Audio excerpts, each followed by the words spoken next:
आप सभी को प्यार भरा नमस्कार।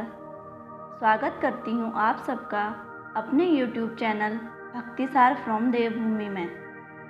हर साल हम ढेर सारे व्रत रखते हैं।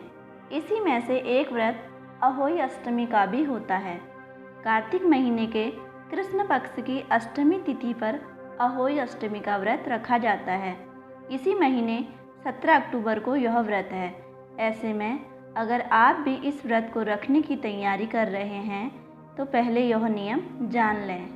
दरअसल किसी भी व्रत की तरह अहोई अष्टमी के दिन व्रत रखने के भी कुछ नियम होते हैं।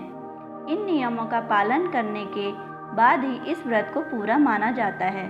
चलिए जानते हैं इस व्रत के नियम क्या हैं। अहोई अष्टमी व्रत के नियम। 7 प्रकार का अनाज रखना ना भूलें। अगर आप पूजा करती हैं तो 7 प्रकार के अनाजों को अवश्य रखना चाहिए। अहोई अष्टमी की पूजा के दौरान हाथ में 7 प्रकार का अनाज जरूर लें। यह अनाज पूजा के बाद गाय को खिलाना होता है। कहा जाता है कि 7 अनाज के बिना अहोई माता की पूजा अधूरी रहती है। अहोई अष्टमी के दिन भूलकर भी ना करें ये काम। सबसे पहले करें गणेश भगवान की पूजा। अहोई अष्टमी के व्रत के दिन अहोई माता की पूजा की जाती है, लेकिन पूजा की शुरुआत गणेश भगवान की पूजा के साथ करें। गणेश भगवान का नाम किसी भी पूजा में सबसे पहले लिया जाता है। शुभ मुहूर्त में करें पूजा। अहोई अष्टमी के व्रत के दिन विशेष विधि विधान से पूजा पाठ किया जाता है। इस साल पूजा का शुभ मुहूर्त 17 अक्टूबर शाम 5:57 से रात 7:12 तक है। ऐसे में आप भी इस शुभ मुहूर्त के मुताबिक पूजा पाठ करें। तामसिक चीज़ों का सेवन ना करें। किसी भी व्रत की तरह अहोई अष्टमी के व्रत के दिन भी तामसिक भोजन का सेवन नहीं करना चाहिए। न सिर्फ व्रत रखने वाली महिलाओं को बल्कि इस दिन घर के किसी भी सदस्य को तामसिक भोजन नहीं करना चाहिए। तारे देखकर ही व्रत तोड़ना चाहिए। अहोई अष्टमी के दिन अपना व्रत तारे देखकर तोड़ा जाना चाहिए।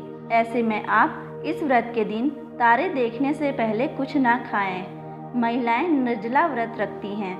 बिना तारा देखा कुछ खाने पर आपका व्रत पूरा नहीं माना जाएगा। आइए अब जानते हैं अहोई अष्टमी की कथा।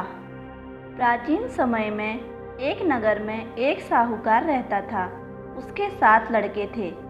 दीपावली से पहले साहूकार की स्त्री घर की सफाई कर रही थी। मिट्टी लेने खदान में गई और कुदाल से मिट्टी खोदने लगी। उसी जगह एक सेह की माद थी। स्त्री के हाथ से कुदाल सेह के बच्चे को लग गई, जिससे सेह का बच्चा मर गया।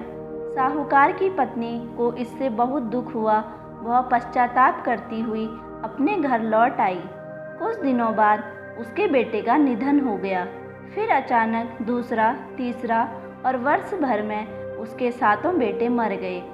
एक दिन उसने अपने आस पड़ोस की महिलाओं को रोते हुए देखा। उसने जानबूझकर कभी कोई पाप नहीं किया। हाँ, एक बार खदान में मिट्टी खोदते हुए अनजाने में उससे एक सेह के बच्चे की हत्या अवश्य हुई है और उसके बाद मेरे 7 पुत्रों की मृत्यु हो गई है। औरतों ने यह साहूकार की पत्नी से कहा कि यह बात बताकर तुमने जो पश्चाताप किया है उससे तुम्हारा आधा पाप नष्ट हो गया है। तुम उसी अष्टमी को भगवती पार्वती की शरण लेकर उनकी आराधना करो और क्षमा याचना करो। ईश्वर की कृपा से तुम्हारा पाप नष्ट हो जाएगा। साहूकार की पत्नी ने उनकी बात मानकर कार्तिक मास की कृष्ण पक्ष की अष्टमी को उपवास व पूजा याचना की। वह हर वर्ष नियमित रूप से ऐसा करने लगी। इसके बाद में उसे 7 पुत्रों की प्राप्ति हुई। इसलिए सभी माताएं यह व्रत रखते हुए अपनी संतान की दीर्घायु की कामना करते हुए अहोई माता अष्टमी का व्रत रखती हैं। बोलो अहोई अष्टमी माता की जय। धन्यवाद।